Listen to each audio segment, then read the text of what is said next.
chapter here. We're going to finish up to a little bit of 15, then we're going to roll into 16 as well.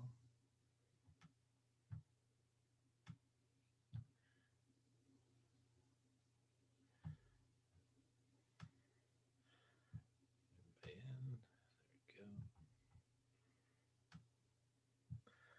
there we go. Okay, last time we were talking about solutions. We were talking about sort of stoichiometry involving solutions there at the end. So remember, when you do a solution stoichiometry problem, it really does work the same way as pretty much all the other stoichiometry problems. The main difference is that a lot of times, how we get the moles to begin with. So a lot of times we're given the volume, we're given the molarity of our solutions. So using our volume and our molarity, we could get moles. And then we usually, a lot of times, can kind of just go through the problem like a normal one, uh, kind of go the mole to mole relationship. We could convert to, say, grams at the end. We also can use molarity and volume kind of on both sides of the problem. We can use volume and molarity at the beginning of the problem to get to moles. And again, that's usually in place of just doing grams to moles like we do in a traditional stoichiometry problem. But sometimes we're interested in what the concentration of the solution is at the end.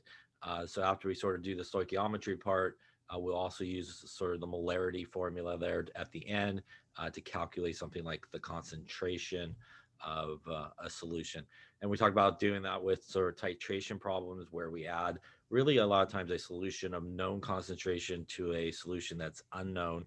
And we do really sort of a solution stoichiometry problem to figure out the molarity of it. Any questions on any of that stuff there that we talked about last time? I think. Okay. So the last little part here, although it does say 16, this is still from 15. I just kind of copied it over, but it was normality, and it's another sort of unit of concentration that is sometimes used. Not very much these days. Most people again use molarity, but occasionally you run into people that use normality. Normality is really abbreviated capital N, kind of like molarity, and it's actually the equivalence per liter. So instead of molarity, which is moles per liter, normality, which is N, is equivalence per liter. And you'll sometimes see it on labels just like molarity, like you see like 5M. You'll sometimes see like maybe 5N. And again, that stands for actually normality. And normality basically works with this idea of what are referred to as equivalence. And when we're talking about specifically sort of acids and bases, the way we figure out the number of equivalents is really for acids, how much H plus that acid would give off. So how many H plus ions it would give off. And for a base is really how many OH minuses would give off. So for example, if we had something like hydrochloric acid, when it breaks apart, we get one H plus and a Cl minus. And basically from this, you could come up with a conversion factor that for every 1 mole of HCl, you basically get one equivalent, basically. And the one equivalent is really from you get one H plus is basically where that comes from. Same thing if you had, say, something like KOH, which is a strong base. When that breaks apart, you get K plus and OH minus. Since it's a base, we really deal with OH minus here. Same idea. We basically get one OH minus, which means you basically could say for every 1 mole of your KOH, you also get one equivalent of OH minus. Um, so the equivalent weight of an acid or base is the mass in grams of one equivalent of the acid or base. And when we talk about sort of a monoprotic acid, which only gives away really one H plus, the molarity and the normality will actually come out the same because everything's a one-to-one relationship. But it does change uh, when we have something that gives away, say, two or three H pluses or OH minuses. So when we talk about equivalent weight, that's almost similar to molar mass. So in molar mass, we do grams per mole. And in equivalent weight here, we do basically equivalents. So it is grams per equivalence. So they're kind of similar sort of thing, equivalent weight to molar mass. And again, not a lot of people still use normality a lot or things like that. You really don't kind of see it happen a lot. So here's just an example: H2SO4, which is sulfuric acid. When it breaks apart, it has basically two H pluses to come off. So if you kind of just think about the overall sort of reaction that's happening here, you get two H pluses and a sulfate, which basically means for every 1 mole of H2SO4, you get kind of two equivalents of H plus basically coming from there. And then obviously, if you divide it by half, you get one equivalent. And obviously, um, you could sometimes do that as well. So when we calculate normality, we basically take the normality is basically the molarity times the equivalent. And really, the long version of that calculation is molarity is moles per liter. And as we just saw, you can basically figure out the moles per equivalent. So the moles will cancel, and that will give you equivalents per liter. So that's sort of the idea. Really, what you're doing here and how sort of everything cancels out is figuring out that relationship that we just saw there. Again, in the case of something like sulfuric acid, it would be 1 mole H2SO4 gives you two equivalents. Something like HCl, 1 mole of HCl gives you one equivalent. So let's take a look at sort of, and if you just want the equivalence straight from that, you can then times it by the volume as you see on the bottom here, and that will just give you how many equivalents that you actually have. So if we look at sort of an example here, what is the normality of 2.3 molar H2SO4? So again, using that relationship that we just talked about, 1 mole of H2SO4 gives us two equivalents. Again, for the two H pluses that come off, we basically could start with 2.3 moles of H2SO4 per liter, and that is the molarity. We could really use that conversion factor that we just wrote there, that 1 mole of H2SO4 gives us two equivalents. Again, the moles of H2SO4 is going to cancel. That's going to leave us with 4.6 equivalents per liter, are kind of like molarity. You can just write 4.6 and then big N will work for normality. Question on that calculation there.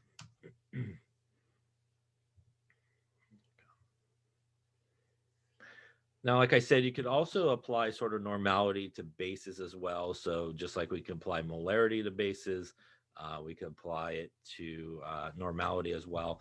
And again, it really is about sort of the OH minuses in that case. So if we look at something like barium hydroxide, again, when barium hydroxide breaks apart here, it's going to break apart into a barium ion and a couple of hydroxides. So we do get two OHs. So for every 1 mole of BaOH2, we get two equivalents, again, for our two OH minuses. And if we want to know how many equivalents there would be in 4 moles of it, we would have 4 moles of barium hydroxide. Again, we could use that as a conversion factor, where we have 1 mole of barium hydroxide gives us two equivalents.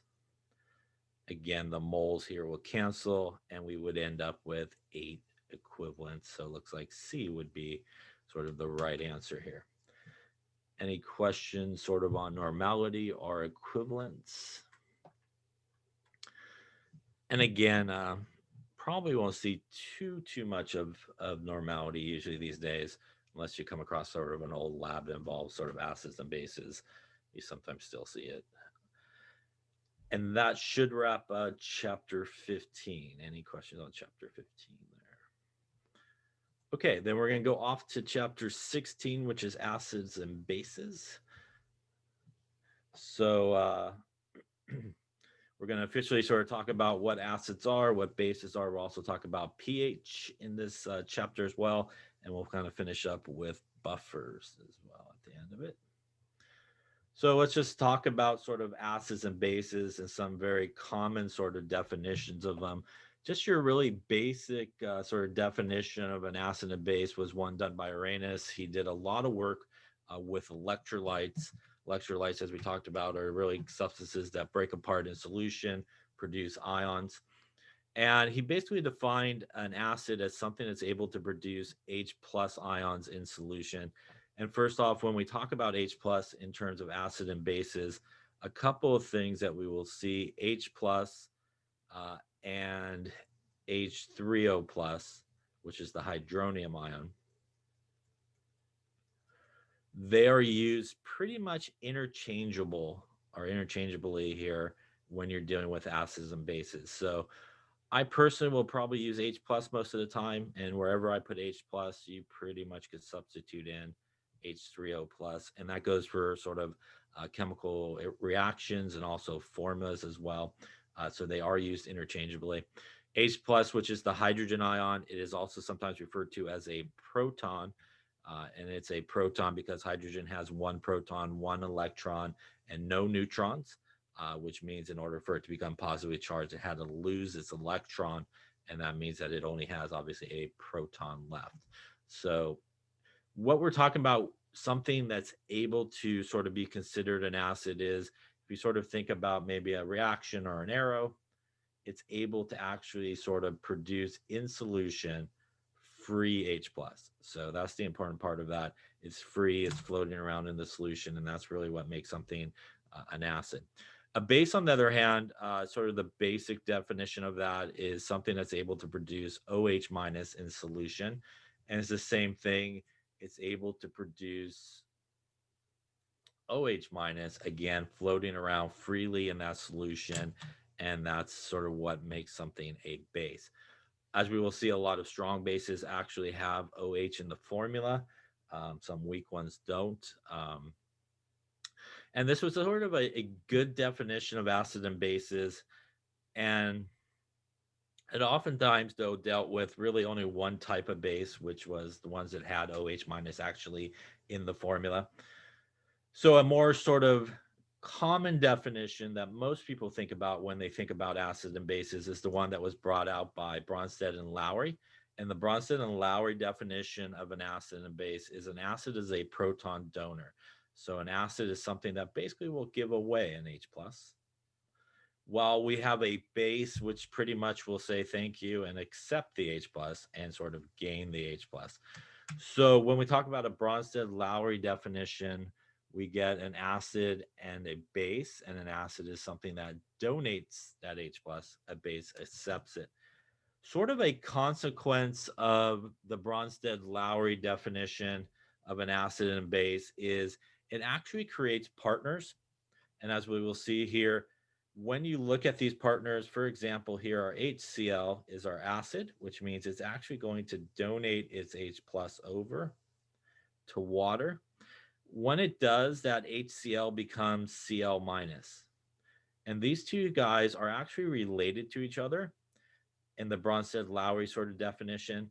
So when you have an acid on the left-hand side of the arrow, its partner on the other side of the arrow is what's known as the conjugate base. So it's the conjugate base. And when we look at the water, which is going to accept the H plus, it also has a partner on the other side. It becomes H3O plus. Again, if you just add the H and the plus to water, that's how you get to H3O plus. And these two guys are also basically related to each other. And when you have a base on the left-hand side of the arrow, its partner on the other side of the arrow is the conjugate acid. So a very important relationship that develops from a Bronsted-Lowry acid and base is that they create these partners, and these partners are sometimes referred to as acid conjugate base pairs. And as we see here, and we'll see here on the next slide, the important relationship between those is that the only difference that there can be is one H plus. So that's an important sort of distinction between your acid and your conjugate base. it is 1H plus difference. And also between your base and your conjugate acid, it is 1H plus difference. And that is the only difference that there can be in order for something to really be a pair. And as we can see here, we actually have one more H plus and we have one less H plus coming this way. So oftentimes you're asked, or you maybe want to determine, hey, are these things sort of related to each other? Are these guys pairs? And that is essentially what you want to look at. You want to look at, is the only difference between these two things 1H plus? If the answer is yes, they are probably pairs. If the answer is no, then they are probably not pairs. Also, really important is what we're talking about here is transferring an H plus, and sometimes, oftentimes missed by people, is actually that plus part. So, in addition to sort of changing the hydrogen part of it, the charge also changes with that plus. So, obviously, if we add an H plus, the charge goes up by plus one. If we are removing an H plus, you become one more negative. So, as we can see here, he lost an H plus. He was neutral. He became one more negative. He gained an H plus. He became one more positive. So that's really important. Sort of the sign difference as well. You want to make sure that you change it sort of correctly as well. Any questions on that? So here we could see in this particular case here, we have water that's acting as a base, sort of what's happening. Our HCl is going to donate. Basically, this bond right here is going to break. That H is going to be transferring over. Again, when it does, it gets one more positive. He becomes one more negative when he loses it. And again, this is our base here. And that is our conjugate acid, and this would be our acid and our conjugate base.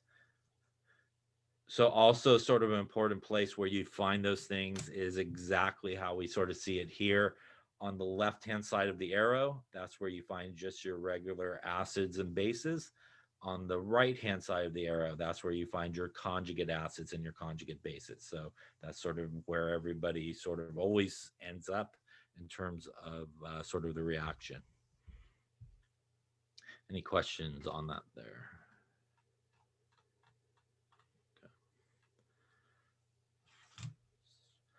So let's take a look at this little sort of table here. Here's our relationship between our acids and our conjugate bases. We have HCl. Again, when all these guys, which are acids, definitions, they're going to lose an H plus. So they're all going to lose an H plus as they go to the other side. And they all, again, see their sign actually change as they go to the other side as well. And again, these are partners here. The relationship, by the way, in terms of sort of strength, if you have a strong acid, its conjugate base is relatively weak. If you have a weak acid, its conjugate base is relatively strong. So, sort of an opposite relationship. Same thing with our bases. If we have a strong base, its conjugate acid is relatively weak. And if we have a weak base, is conjugate acid is relatively strong. So there's sort of an opposite relationship in terms of those pairs. If it's something that comes from something that's strong, its partner will be weak. If it's weak, it comes from something that's going to be strong. How do we know some strong acids? We may see it a little bit later here, but while I'm thinking about it, some strong acids in general: hydrochloric acid, nitric acid, sulfuric acid, perchloric acid, also hydrobromic acid, hydroiodic acid. So these are some relatively strong acids that we commonly come across. Some weak acids, just to kind of name some here. HNO2, which is nitrous acid, acetic acid, hydrofluoric acid. You know, these are weak acids. hydrogen, hydrocyanic acid, also weak acid. So these are some sort of strong acids and weak acids. These are pretty much your big strong acids. So a lot of times, if you it's not one of these guys, probably a fairly good chance the acid you might be dealing with is on the weak side in that case. Just in terms of bases, why I'm thinking about it as well. In terms of bases, some strong bases, like I said, typically will have the OH in it. So KOH is a strong base. NaOH is also a strong base. Calcium hydroxide, strontium hydroxide. So a lot of those guys that are strong bases are found like in group 1 and 2 on the periodic table. So if you look at group 1 and 2 on the periodic table, you got something like sodium here, you got potassium, you hang it right over to calcium and strontium. So kind of coming this way on the periodic table, those guys with hydroxide are typically a lot of our strong sort of um, bases that come from. Here's again some bases and their conjugate acids. Again, here we're adding an H plus to these guys. And just to mention, as you can see, water was on both of them. Water can act either as an acid or a base, and something that's able to act as an acid or a base is what is known as being amphoteric. So an amphoteric substance is a substance that basically could act as either an acid or base. Water is an example of that. Something that has like this guy here can act as an acid or a base. Usually has an H and a minus sort of charge. Those guys do have the ability to kind of go either way. Bases, like I said, if something is basic, it is sometimes referred to as being alkaline. And that's why, if you think about group 1 and group 2 on our periodic table, group 1 is the alkali earth metals. Group 2 is alkali metals. Group 1 is, say that right. Group 1 is the alkali metals. Group 2 is the alkaline earth metals. And that's really where their name comes from. Again, alkaline means basic. So that's why we find a lot of our bases coming from group 1 and group 2 on the periodic table that has it. Any questions on that there? So take a second here and think, look at these 4 examples and see which ones would be classified as conjugate acid base pairs. Okay, so let's take a look, and really what we're looking for in order for them to be a conjugate acid base pair is the key here is 1H plus. So again, that is the only difference that we should have here. So if we look at these two guys, that definitely is not the case. We actually have 2 acids here, hydrochloric acid and nitric acid. So they definitely would not be partners in this case. H3O plus and OH minus, they do look related to each other, but as we go this way to this way, that's actually like 2 H pluses difference. So that will not be a partner. Again, it's more than one. C also looks very much related to each other, but what we see again is the same thing. We do see 2 H plus difference between these two guys, which means that it is not a partner. Here, if we look between these two guys, this is a difference of just 1 H plus. And again, you could either take the H plus off of HCN and you get CN minus, or you can put the H plus back on CN minus and you get H plus HCN. So it looks like D would be the answer here. Question on that. So why is sort of these guys, really not partners, even though they sort of look very similar to each other? They are related to each other, but they really are not partners. So what happens when something like sulfuric acid loses its hydrogens? It actually loses its hydrogens one at a time. So hydrogens or H pluses come off one at a time. So the first thing that would happen is we would lose one H plus and we would be left with HSO4 minus. And then what would happen is the HSO4 minus would then lose an H plus and make SO4 2 minus. So the reason why these two guys on the bottom are not pairs is this guy here, H2SO4 and HSO4 minus are pairs. HSO4 minus and SO4 2 minus are actually pairs, but going from here to here, they are not going to be pairs. Again, it's going to be too many H pluses. And again, that's not how they actually do come off. Any questions on that? Okay. So why don't you try this one? What is the conjugate base for nitric acid? So take a second and think which one would be the conjugate base for nitric acid, which is HNO3 to start with, just so you know. I scribble all over the page.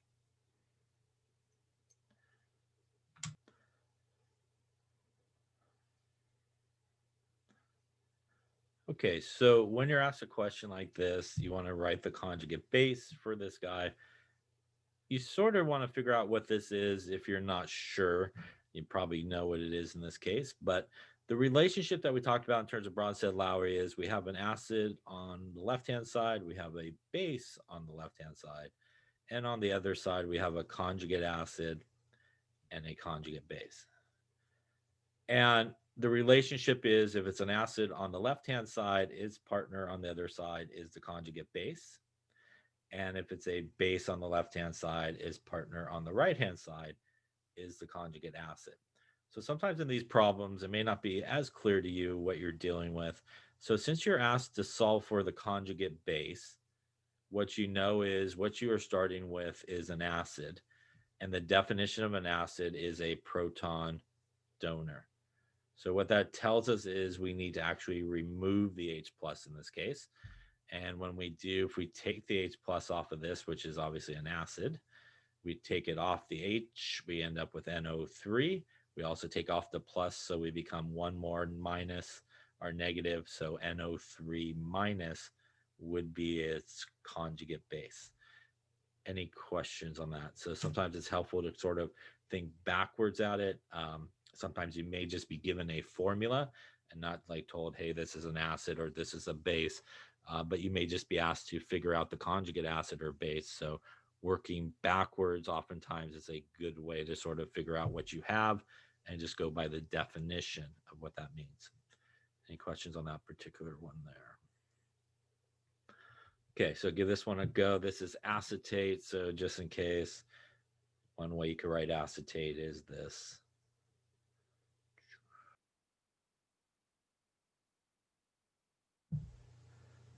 Okay, so again here, really the one thing you should know for sure is you're dealing with an H plus. And the key on these things is to determine should you put the H plus on or should you take the H plus off. So again, if we sort of work backwards here, again, we have that relationship acid, base, conjugate acid plus conjugate base. And again, our relationship like this and like this. So in this particular case, we're looking for the conjugate acid, which means what we are starting with in this case is a base. And definition of base is it will accept an H plus. So we're basically just going to slap an H plus on there. So we're going to go with this guy since that looks like what they used. And basically we're going to end up with HC2H3O2 plus 1 and minus 1 gives us no charge overall. So it does look like we end up with D, which is acetic acid in this particular case. Any questions on that there?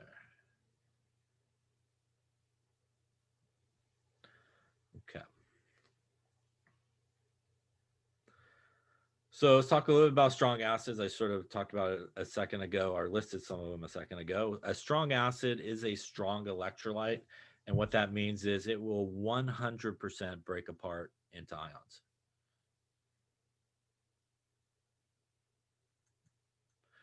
Which means if you take something like hydrochloric acid and you put it in water, basically, or you have it in water, it will 100% break apart into H plus and Cl minus. You have none of the HCl units still there in solution. You have just those H pluses floating around, the Cl minuses floating around. And this is why it's considered a strong acid, because pretty much it just needs to go for a swim to produce a lot of free H plus. And when it produces a lot of free H plus, that obviously makes it a very strong acid. Now, we talked earlier about the idea that, H plus and sort of H3O plus are pretty much the same deal. And what I just wrote here is a proper reaction for what's sometimes referred to the dissociation or ionization of this acid. You could also write it by including water in the reaction in a more traditional sort of way of writing it, like this, where again, we're just going to have our H plus come over. And in this case, we will generate H3O plus and Cl minus. And this is really, how we get H3O plus versus H plus. Both of these ways that I just wrote this is really describing the same thing. It's describing basically putting hydrochloric acid in water, basically, and you get H plus and Cl minus. So this is why H plus and H3O plus are used interchangeably in these reactions, or also used interchangeably in formulas. You typically will get H3O plus if you include water in the reaction of acid breaking apart. If you don't include it, you'll get only H plus. Most of the time, I'll probably write acids breaking apart like this. Sometimes people will write them like this. They are both correct. And again, no matter which way you write it, they're really the right sort of reaction. So any questions on sort of how that difference between H plus and H3O plus? There really is no difference. It does represent the acidic part of a solution here.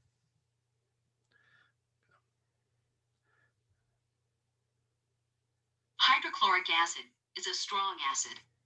The compound hydrogen chloride ionizes completely, so many ions are free in the solution. So as you can see there, when it's in solution, it 100% breaks apart. And again, it's really that generation or generating of H plus and that free H plus that is what makes it a really strong acid. Now, a weak acid, on the other hand, is actually a weak electrolyte. Whoops, come back. It's actually a weak electrolyte. So if you remember, when we talk about weak electrolytes, those are typically the guys that have arrows that go in both directions. So they are weak electrolytes. And what that means is it's a reversible reaction. And unlike a strong acid, when you have a weak acid, so hydrofluoric acid is a weak acid, when it breaks apart, it does break apart into H plus and F minus. The difference, though, between, say, a weak acid and a strong acid, or like a weak electrolyte and a strong electrolyte, is in solution, this is what you mainly have still floating around. So you mainly have this guy still together floating around in solution, HF, but you will break apart a little bit of these guys and you will produce a little bit of these guys. So since it's able to still produce a little bit of free H plus, it's still considered an acid, but it's nowhere as strong of an acid as something like hydrochloric acid, which will produce a lot of H plus. It pretty much just needs to go for a swim. The HCl is going to produce all H pluses. HF, when it goes for a swim, going to produce just a little bit of H pluses. Again, you could also, for a weak acid, show water in the reaction as well, which would be perfectly fine. It would just look something like this. Again, instead of H plus, we would generate H3O plus and F minus. And again, same idea here. So these are both the exact same sort of ways to represent the weak acid of hydrofluoric acid. Again, because it's a weak acid, arrows heading in both directions and mainly staying over here together. As I'm sure that's what this is going to show. Maybe not. All right. So as we see here, mainly in the solution, we'll pretty much have the HF here all together. It will produce a little bit of H pluses floating around and some F minuses floating around. So since it's able to produce a little bit of these H pluses, again, still considered an acid, but a much weaker acid in that case. Most of the acids remain molecules in solution, as you can see here with HF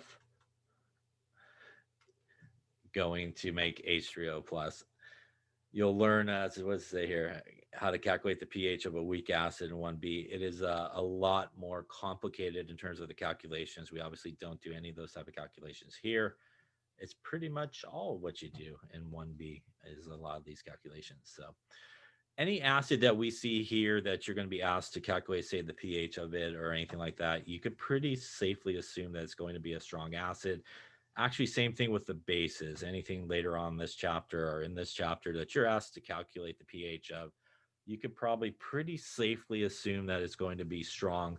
Again, if you need to calculate the pH or something like that of a weak acid or weak base, it's a lot longer of a calculation. And again, as it says here, you'll kind of take care of that in 1B when you take that.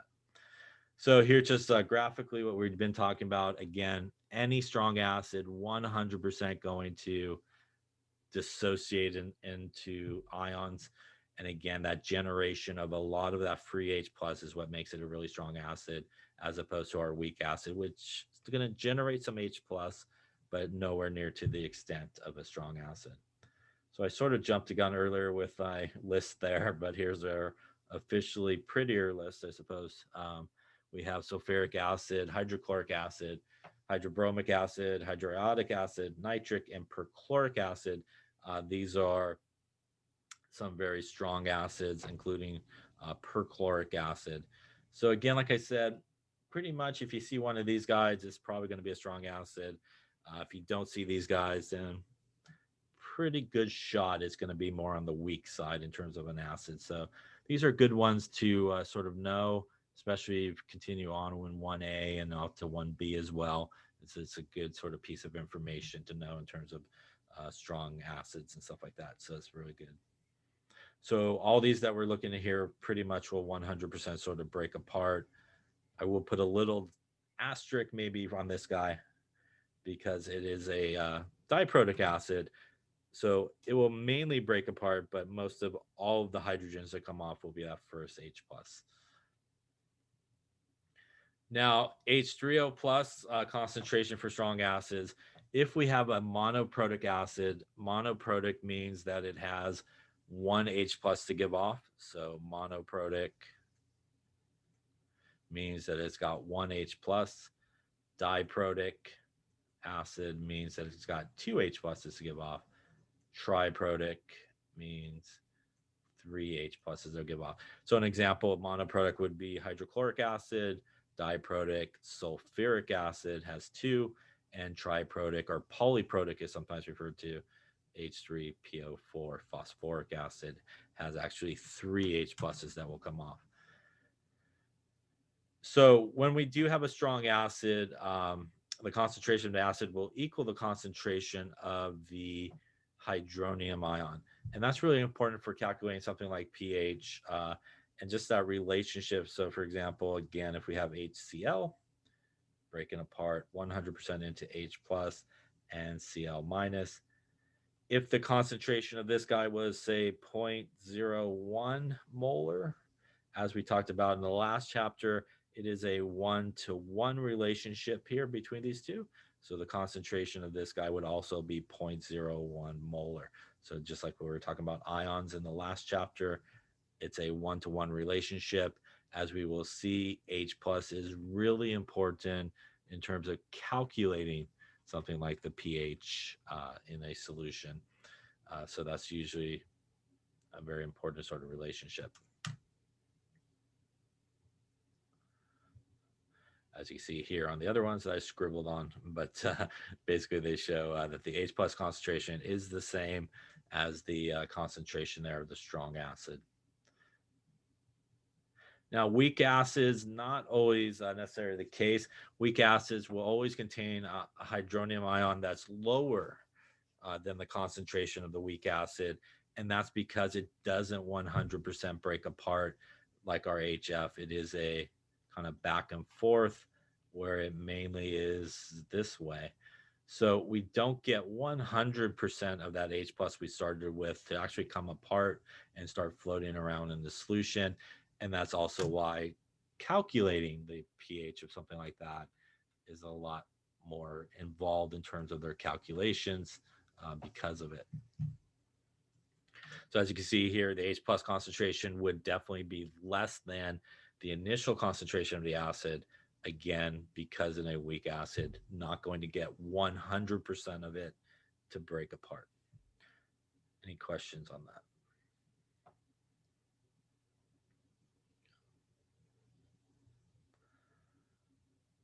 So here's again also what I sort of kind of jumped the gun a little bit earlier on. Again, we have that opposite relationships in terms of our acids and conjugate bases, or bases and conjugate acids. And again, if it comes from something that is strong, its partner will be relatively weak, and vice versa. If it comes from something weak, its partner will be relatively strong. So strong acids have relatively weak conjugate bases. Strong bases have weak conjugate acids, and vice versa. For our purposes in this class, it's not tremendously important to, you should understand that relationship. It does affect a lot of things in terms of calculations of pH and stuff like that.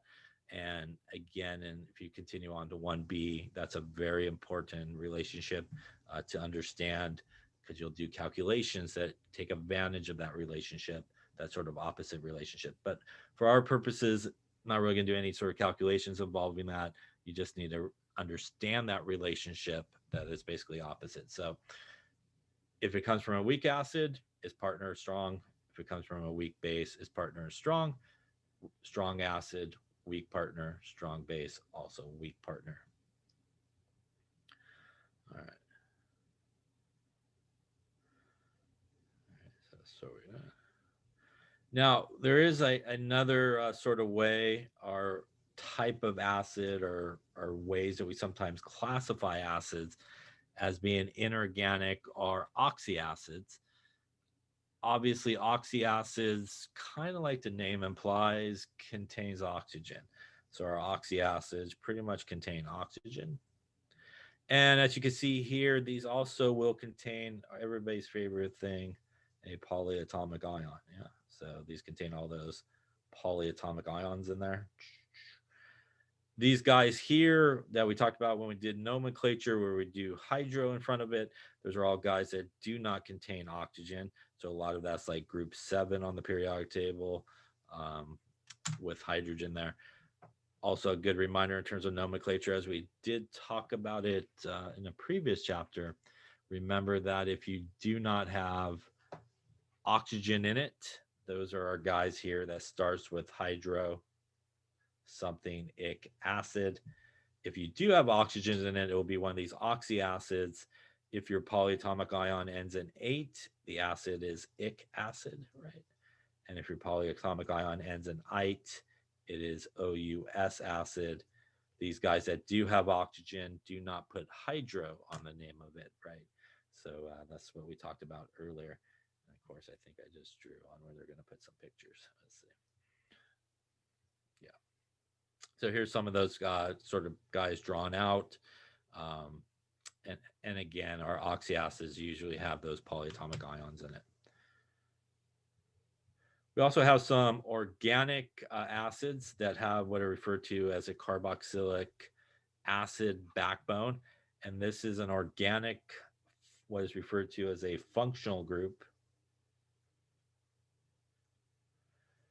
And it oftentimes in formulas is written COOH. So when you see COOH, it represents this guy. And that's acetic acid. So again, sometimes acetic acid is written like this, CH3COOH. And this way of writing the formula versus this way is, this guy gives a little bit more information about how it actually is put together. So you have a carbon with 3 hydrogens on it. You have another carbon that makes the carboxylic acid group here. And that's our carboxylic acid group that is talking about up front. So that's why sometimes you'll see something like acetic acid sort of written like this. It's actually much more sort of structurally how it's put together. But this is also acetic acid, which is just the basic, here's what's in it, 4 hydrogens, 2 carbons, and 2 oxygens. in that particular case. What makes it an acid? By the way, there's a lot of hydrogens. It is actually this part pretty much which makes something an acid. And this part here, which is the OH group, is a polar bond to begin with. This is more negative. This is more positive. So in certain cases, because there's a separation of those electrons, it makes it easier for this bond to break, and off comes your H plus, basically. So pretty much in acids, you'll usually see that OH group, and oxyacids, I'll put it that way. In oxyacids, you'll see that OH group, and it's that H from there that basically pops off. That is what's donating that H plus to make it an acid. Any questions on that there?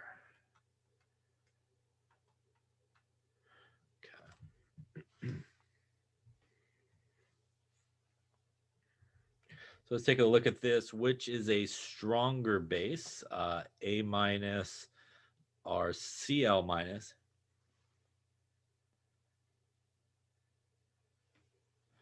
So HA is a weak acid, which means, again, the opposite here is that this should be relatively strong because it came from a weak acid. Cl minus comes from HCl. HCl is a strong acid, which means that this partner here should be relatively weak. So it probably should be our A minus here as being the stronger base. Again, that opposite relationship that's happening there. Acetic acid and HCN are both weak acids.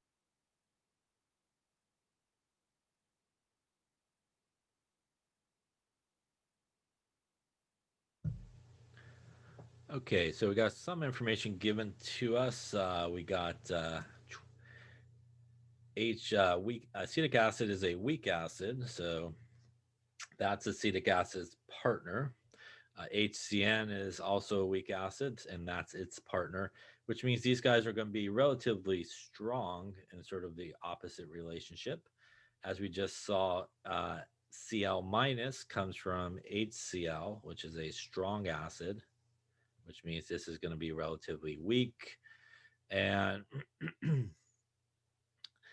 H H2O comes from H3O plus, which is a strong acid, but not as strong as HCl. So if we had to put these in order of weakest, probably Cl minus or water would probably be squeezed in there, I would think. Now, because they said acetic acid is stronger than HCN, that means that this guy is actually going to be the strongest. So we would have then Cn minus and C2H3O2 minus. Any questions on that?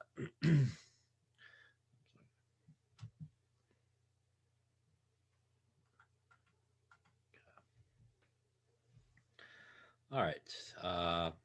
So let's talk about water. Water can act as an acid or base depending on the situation.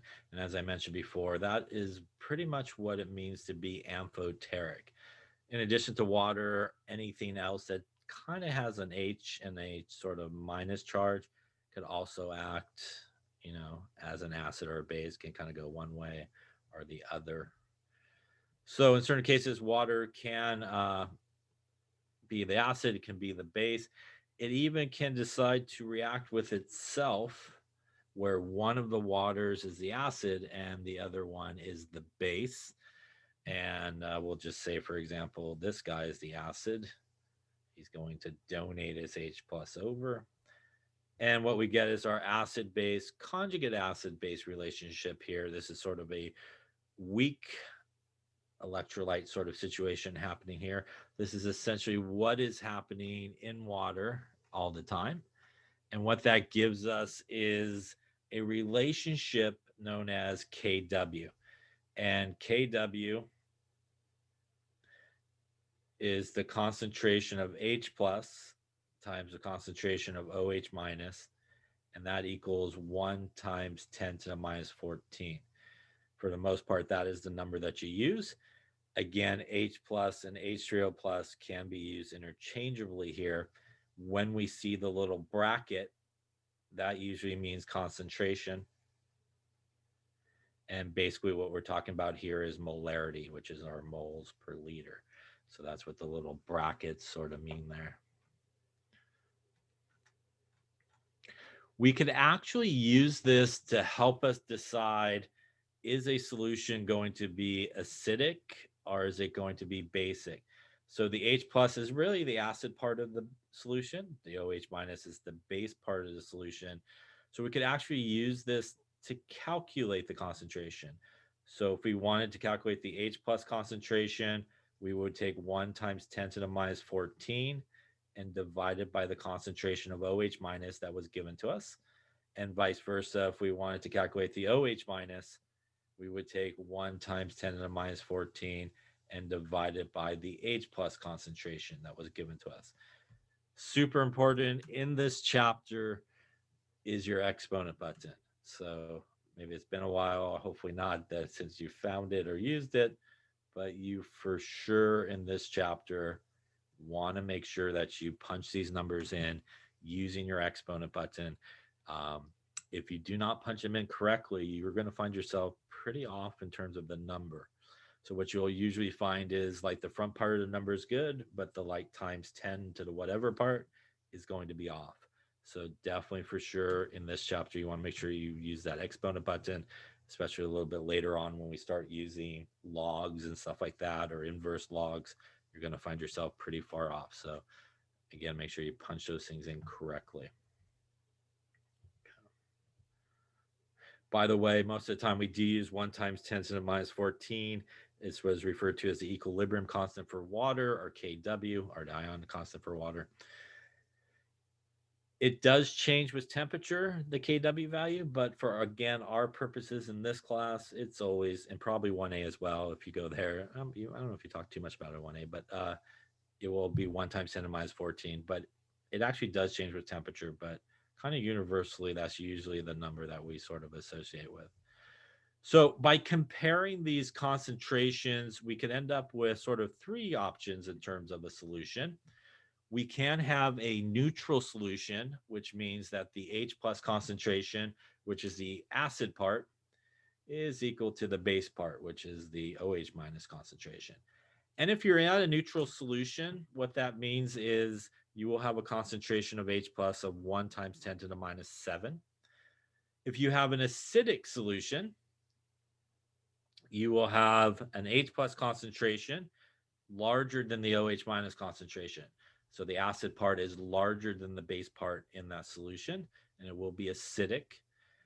And vice versa there with our basic, if you have an H plus concentration that's less than the OH minus concentration, or the OH minus concentration is larger than the H plus, that means your basic part is larger than your acidic part, you will have a basic solution. There's an important relationship to also understand with H plus and OH minus, and that is they are opposites of each other. So as one goes up, the other goes down, and vice versa.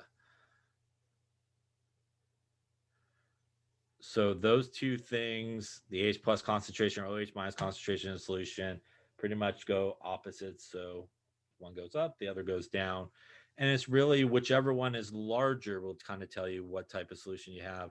Is it acidic, basic? Again, if it's neutral, you'll actually have the same concentration of each of those. Any questions on that there?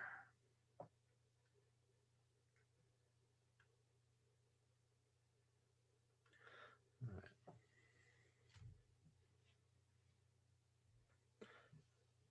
Okay, so let's take a look at this. In an acidic solution, which statement below is correct?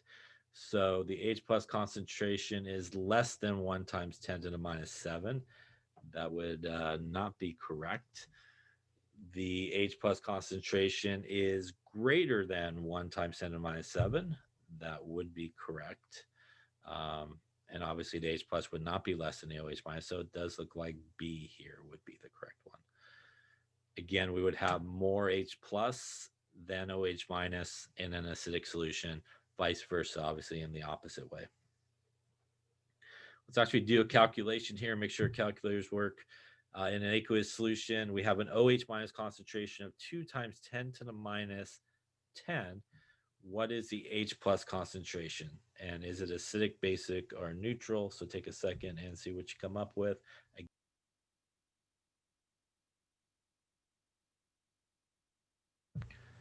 Okay, so it really is sort of the same calculation no matter which one they give you. So Kw is our H plus times our OH minus, which equals 1 times 10 to the minus 14. In this case, it gave us the OH minus, so our H plus would be 1 times 10 to the minus 14 divided by our OH minus. So putting our numbers in gives us 1 times 10 to the minus 14 divided by 2 times 10 to the minus 10. Again, here we want to make sure that we use our exponent button. So a reminder to punch this in, you would hit 1, your exponent button, minus 14 divided by 2, your exponent button, minus 10. Should not be using any type of multiplication button for that, inverse log or shift log. And it does look like perhaps we end up with 5 times 10 to the minus 5. It would be molar since it is a concentration here. So that leaves us really C or D here. So we want to determine, is it acidic, basic, or neutral?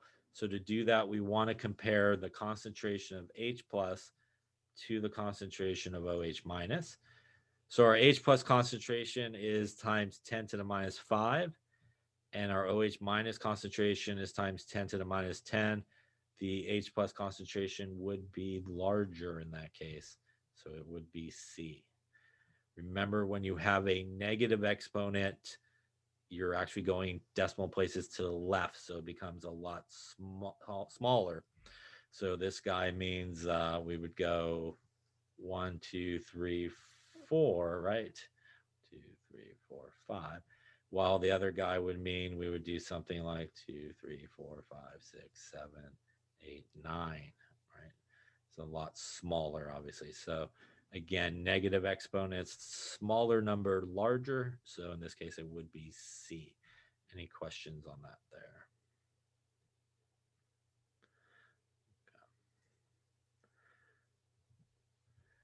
Now, another important way to measure sort of acidity is the pH scale. The pH scale runs from, as we will see, 0 to 7 to 14 is the pH scale. Below 7 to 0 is acidic. Above 7 to 14 is basic. And really, dead on 7 is neutral. And that's because dead on 7 is what you get when you have the H plus concentration equals the OH minus concentration. That basically means they both are 1 times 10 to the minus 7. And that means that they end up with a pH of 7. So the pH will go down as the H plus goes up. So as you go from 7 towards 0, you become more acidic. Go from 7 to 14, you become more basic. And again, pH goes down as the H plus goes up. And that's because the OH minus then goes down, right? And vice versa, pH will go up as the H plus goes down. And that's because the OH minus goes up. Now, when we calculate pH, the pH is, as we see there, equal to minus the log of the H plus. So let's just talk a little bit about calculators here. If you have a display calculator, you basically punch in that formula just as it's written. You hit the negative button, not the subtract button, but the negative button. You hit the log button, and then you type in your concentration, probably using your exponent button. If you have a non-display calculator, this formula and all the rest that we're going to see, you need to go backwards, which means you need to start with the number, hit the log button, and then hit the negative button.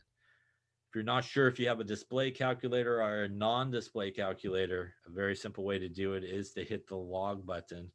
If you hit the log button and it says log, you have a display calculator. Congratulations. Type it in just the way you see it. If you hit the log button and it says error, congratulations as well. You have a non-display calculator. You should go backwards, start with the number and go backwards. So again, depending on your calculator, that's the two ways that you kind of want to punch these things in to your calculator so you get the right answer. Again, display calculator, just like it's written, going in this direction, sort of non-display, always going sort of backwards in the formula. Any questions on that? So when we talk about significant figures and pH, there is sort of a rule that we follow. The number of decimal places that you should have in your pH value, or a value like pH, is equal to the number of significant figures in the concentration value. So we're going from number of sig figs to number of decimal places and backwards, if we're going the opposite way, which we will be doing as well. So just to make sure, why don't we maybe try one here, just to make sure. We'll talk about this in just a second, but let's just say we had an H plus concentration of 1.0 times 10 to the minus 5. So why don't you calculate the pH here real quick, see what you come up with.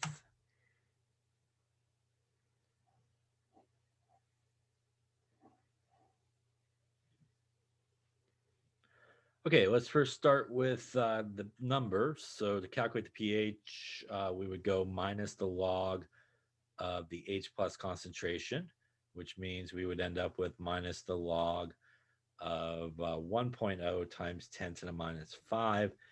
In terms of number, your calculator should spit out to you 5, hopefully, as the pH. Now, how do we correctly report that? Should we report it as 5? Should we report it as 5.0? Should we report it as 5.00? 5.000000? Hopefully that one is not an option, I hope.